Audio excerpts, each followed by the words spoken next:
other questions on that. So let's maybe start another example. I got about 6 minutes left, so we'll see where I get on this. So let's say that we have the following example, okay? Just to see something a little bit different, okay? So now I'm gonna build in the unknown function actually into my coefficients. So this is a true like quasi-linear PDE, okay? And I'm gonna put the initial condition at y equals 1, but I'll allow x to live on the real line. Okay. So so in this case, the first thing I can do, right, is write down my characteristic ODEs. Okay. They'll be the Ex.2 tau is equal to y plus z now, because u is, I always write that as z. And this is a similar situation to before. So I can take x0 of s is equal to s, okay? Ty dy d tau is equal to y, okay? And y0 of s is equal to 1, okay, because y is 1 there. And then dz d tau is equal to x minus y. And we have z0 of s is equal to 1 plus s, okay?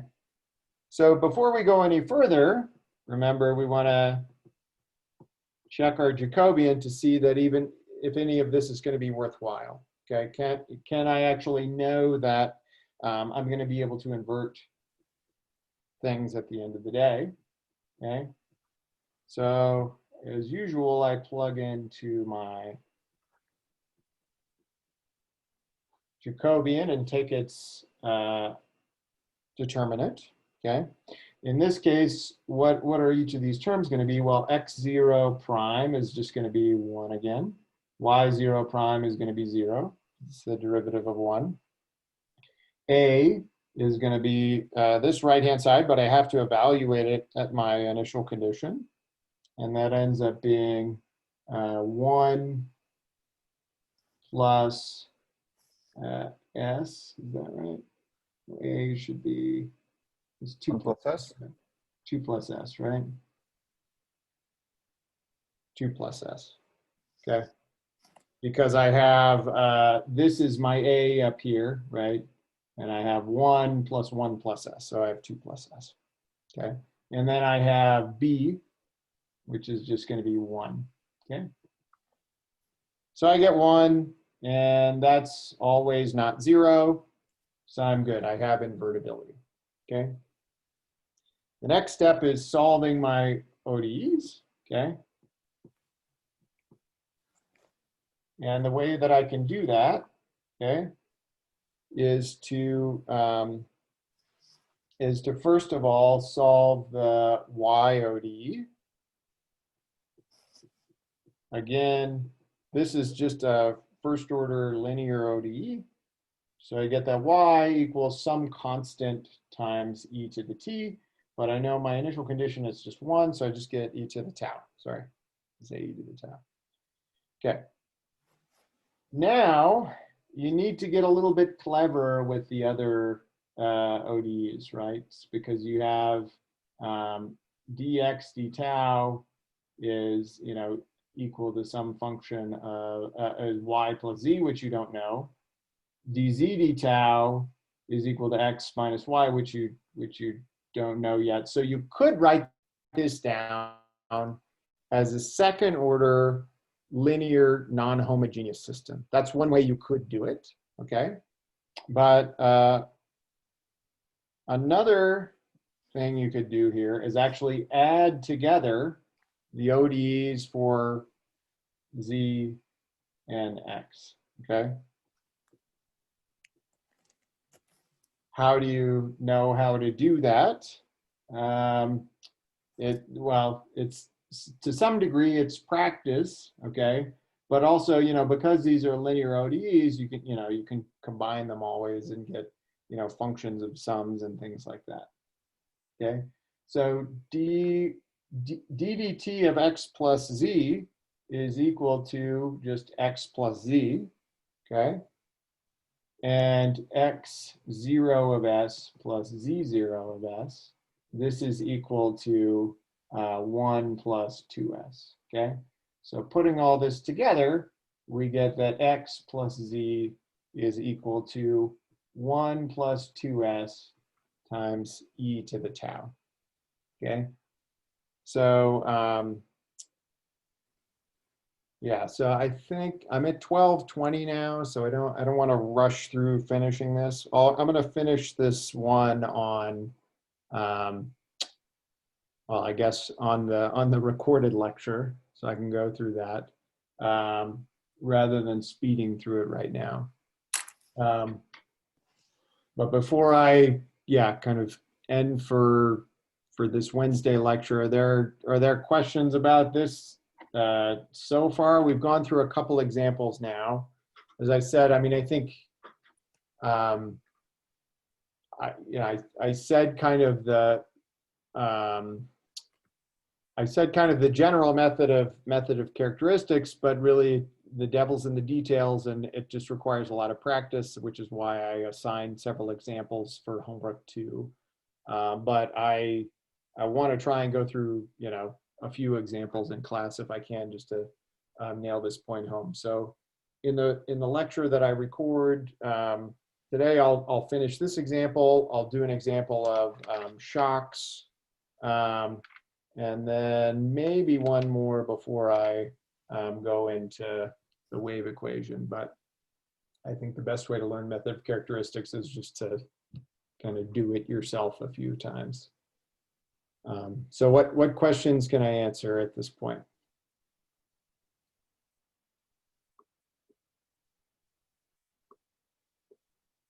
Maybe you addressed this before, but if we evaluate the Jacobian and it turns out to be 0, so it's singular, does that necessarily mean that that our PDE is ill-posed, or is it maybe that we chose a bad parameterization? Yeah, so what it can mean ill-posedness, because it will mean that the solution might not exist at some point where you're asking for a solution. What can happen is that, because often it's parameterized, there may be just like one point where it's not invertible. So you can solve away from that point, okay, but just not right on that point.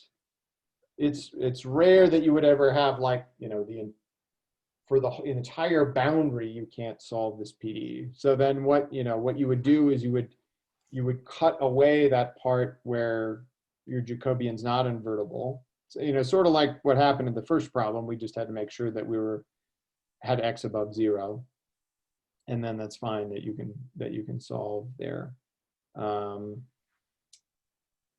Yeah, but the choice of parameterization, I don't think should affect things, because no matter what you choose, you're going to learn something about how the characteristics should be moving away from the initial data versus how the initial data are oriented.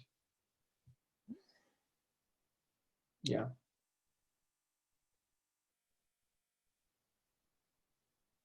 All right. Other questions? Yeah, I usually get, just a few questions like at this point in the class, like, well, how do we solve some of these weird differential equations? And yeah, I mean, that's why, like, I'm not trying to be like flippant or anything, but like, yeah, I mean, if you're like running up against a wall with, solving some of these differential equations, I would just say, yeah, kind of go back to some of the material that you've taken before with differential equations, because, you'll have to do sort of separation of variables, systems of, 2 differential equations. You'll have to pull a few different, ordinary differential equations tricks out of the bag that, you may be a little bit rusty with. So yeah, if you kind of go back to the material and freshen that up, I think that can help with solving these characteristic ODEs. So. All right. Okay. So that's it for today's lecture. So again, on this Friday, homework's due, so make sure you get it up into Canvas, turn it in on Canvas by then.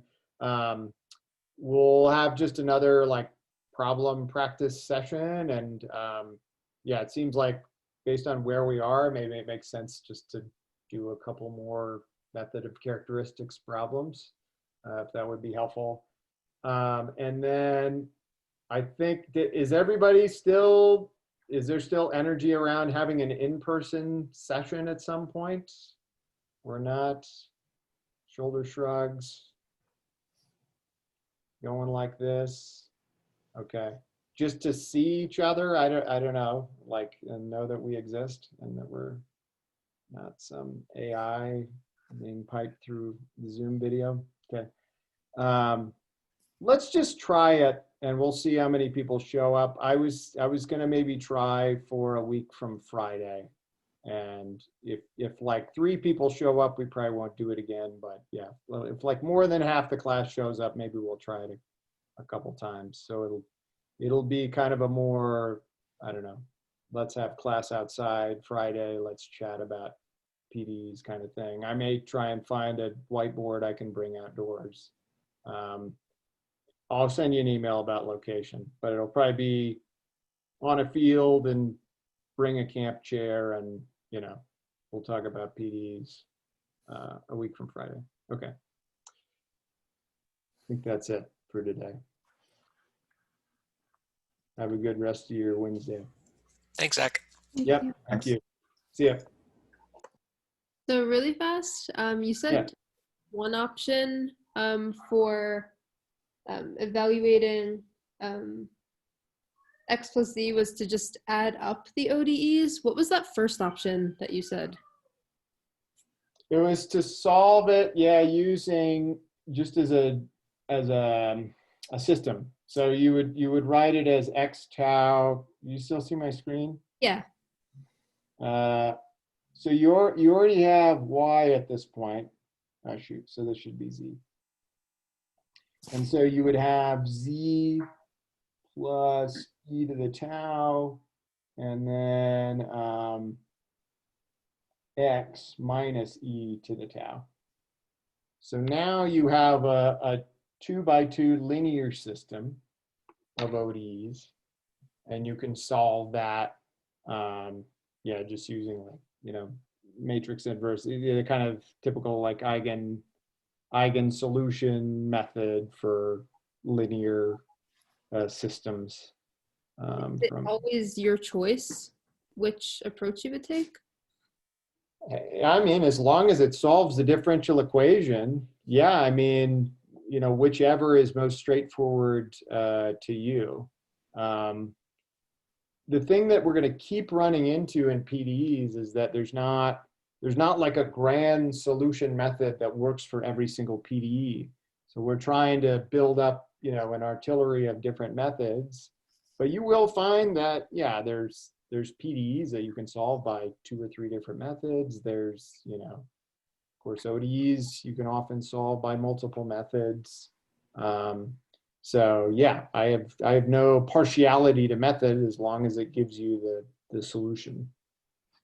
Super cool. Thank you. Yeah, no problem. Have a good day. Yeah, you too. See you, Serena. Do you have a minute? Yeah, sure. Yes. Last question. Yeah, what's up?